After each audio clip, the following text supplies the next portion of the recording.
ಎಲ್ಲರಿಗೂ ನಮಸ್ಕಾರ. ಅಚ್ಚಾ, ವಿಜ್ಞಾನಿಗಳು ಇಡೀ ಬ್ರಹ್ಮಾಂಡವನ್ನ ಹೇಗೆ ಅರ್ಥ ಮಾಡ್ಕೊಳ್ತಾರೆ ಅಂತ ಎಂದಾದ್ರೂ ಯೋಚನೆ ಮಾಡಿದಿರಾ? ಅದರ ರಹಸ್ಯ ಅಡಗಿರೋದು ಭೌತಶಾಸ್ತ್ರದ ಒಂದು ಮೂಲಭೂತ ಭಾಷೆಯಲ್ಲಿ, ಅದೇ ಅಳತೆ.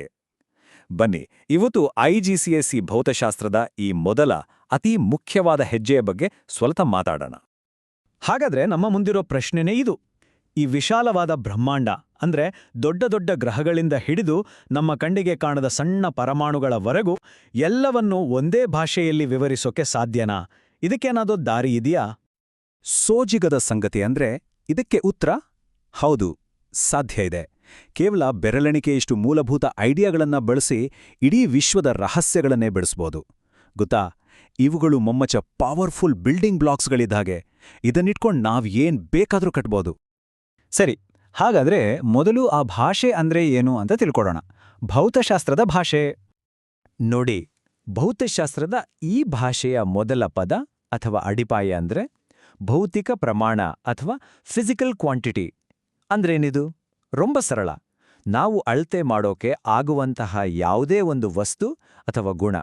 ಉದಾಹರಣೆಗೆ, ಒಂದು ಮೇಜಿನ ಉದ್ದ, ಒಂದು ಕಪ್ ಕಾಫಿ ಎಷ್ಟು ಬಿಸಿಯಾಗಿದೆ ಅನ್ನೋದು, ಅಥವಾ ತುಂಬ ದೂರದಲ್ಲಿರೋ ನಕ್ಷತ್ರ ಎಷ್ಟು ಪ್ರಕಾಶಮಾನವಾಗಿದೆ ಅನ್ನೋದು. ಇವೆಲ್ಲವೂ ಭೌತಿಕ ಪ್ರಮಾಣಗಳೇ. ಆದ್ರೆ ಒಂದು ನಿಮಿಷ, ಎಲ್ರೂ ತಮ್ಗಿಷ್ಟ ಬಂದ ಹಾಗೆ ಅಳತೆ ಮಾಡೋಕೆ ಶುರು ಮಾಡಿದ್ರೆ ಏನಾಗುತ್ತೆ? ಅಬ್ಬವ್ವಾ, ದೊಡ್ಡ ಗೊಂದಲ ಆಗುತ್ತೆ ಅಲ್ವಾ? ಅದಕ್ಕೇನೆ ನಮ್ಗೆ ಕೆಲವು ನಿಯಮಗಳು ಬೇಕು. ಆ ಗೊಂದಲವನ್ನ ತಪ್ಸೋಕೆಯೋ ಒಂದೇ ಒಂದು ದಾರಿ ಅಂದ್ರೆ ಪ್ರಮಾಣೀಕರಣ ಅಥವಾ ಸ್ಟ್ಯಾಂಡರ್ಡೈಸೇಷನ್. ಯೋಚನೆ ಮಾಡ್ನೋಡಿ, ಪ್ರಪಂಚದಲ್ಲಿ ಎಲ್ಲರೂ ಒಂದೇ ಥರದ ಅಳತೆಗೋಲನ್ನ ಬಳಸಿದ್ರೆ ನಮ್ ಕೆಲ್ಸ ಎಷ್ಟು ಸುಲಭವಾಗುತ್ತೆ. ನಾವೊಟ್ಟಾಗಿ ನಿಖರವಾಗಿ ಜ್ಞಾನವನ್ನ ಬೆಳೆಸ್ಬೋದು. ಅದೇ ಬೇರೆ ಬೇರೆ ಅಳತೆಗಳನ್ನ ಬಳಸಿದ್ರೆ ಎಲ್ಲವೂ ಗೊಂದಲಮಯ. ಅದಕ್ಕೆ ವಿಜ್ಞಾನ ಮತ್ತೆ ತಂತ್ರಜ್ಞಾನದಲ್ಲಿ ನಿಖರತೆ ಅನ್ನೋದು ತುಂಬಾನೇ ಮುಖ್ಯ. ಈ ಸ್ಲೈಡ್ ನೋಡಿದ್ರೆ ಯಾಕೆ ಸ್ಟ್ಯಾಂಡರ್ಡ್ ಸಿಸ್ಟಮ್ ಬೇಕು ಅನ್ನೋದು ಕ್ಲೀನಾಗೆ ಅರ್ಥ ಆಗತ್ತೆ. ಒಂದ್ ಕಡೆ ಪ್ರಮಾಣೀಕೃತ ವ್ಯವಸ್ಥೆ ಇದೆ. ಇದರಿಂದ ಏನಾಗುತ್ತೆ? ಇಡೀ ಪ್ರಪಂಚ ಒಟ್ಟಿಗೆ ಕೆಲಸ ಮಾಡಬಹುದು, ಅಳತೆಗಳು ನಿಖರವಾಗಿರುತ್ತೆ, ಎಲ್ಲರೂ ಸಹಯೋಗದಿಂದ ಮುಂದುವರಿಬಹುದು. ಇನ್ನೊಂದು ಕಡೆ ಸ್ಟ್ಯಾಂಡರ್ಡ್ ಇಲ್ಲದ ವ್ಯವಸ್ಥೆ. ಅಲ್ಲೇನಿದೆ? ಬರೀ ಗೊಂದಲ, ತಪ್ಪುಗಳು, ಮತ್ತೆ ಪ್ರತಿಯೊಬ್ಬರೂ ಪ್ರತ್ಯೇಕವಾಗಿ ಕೆಲಸ ಮಾಡುವ ಸ್ಥಿತಿ. ಹಾಗಾದ್ರೆ ಯಾವುದು ಸರಿ ಅನ್ನೋದು ಸ್ಪಷ್ಟ ಅಲ್ವಾ?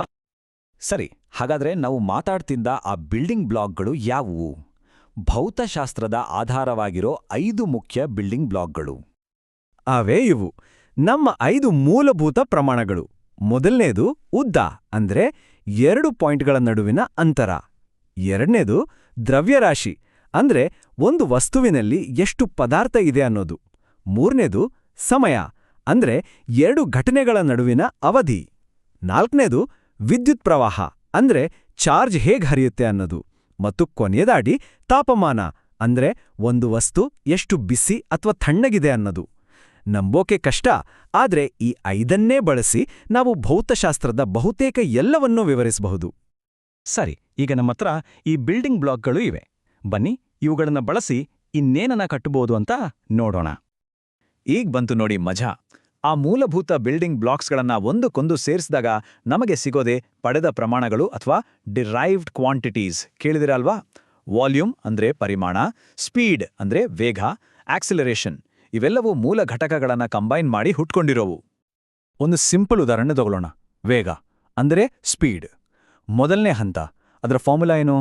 ಸ್ಪೀಡ್ ಅಂದ್ರೆ ಡಿಸ್ಟೆನ್ಸ್ ಡಿವೈಡೆಡ್ ಬೈ ಟೈಮ್. ಸರಿ ತಾನೆ? ಎರಡನೇ ಹಂತ, ಈಗ ಆ ಮೂಲ ಘಟಕಗಳನ್ನ ಹಾಕೋಣ. ಡಿಸ್ಟೆನ್ಸ್ ಅಂದ್ರೆ ಉದ್ದ, ಅದರ ಯೂನಿಟ್ ಮೀಟರ್. ಟೈಮ್ ಅಂದ್ರೆ ಸಮಯ, ಅದರ ಯೂನಿಟ್ ಸೆಕೆಂಡ್. ಸೊ ನಮಗೆ ಸಿಕ್ಕಿದ್ದು m/ಸೆಕೆಂಡ್ ಅಷ್ಟೇ. ಮೂರನೇ ಹಂತ, ಅದೇ ಫೈನಲ್ ಯೂನಿಟ್, ವೇಗದ ಯೂನಿಟ್ ಮೀಟರ್ ಪರ್ ಸೆಕೆಂಡ್. ನೋಡಿದ್ರಾ ಎಷ್ಟು ಸರಳ ಇದು? ಇದೇ ರೀತಿ ವಾಲ್ಯೂಮ್ ಅಥವಾ ಪರಿಮಾಣದ ಬಗ್ಗೆ ಯೋಚನೆ ಮಾಡೋಣ. ಅದರ ಫಾರ್ಮುಲಾ ಏನು?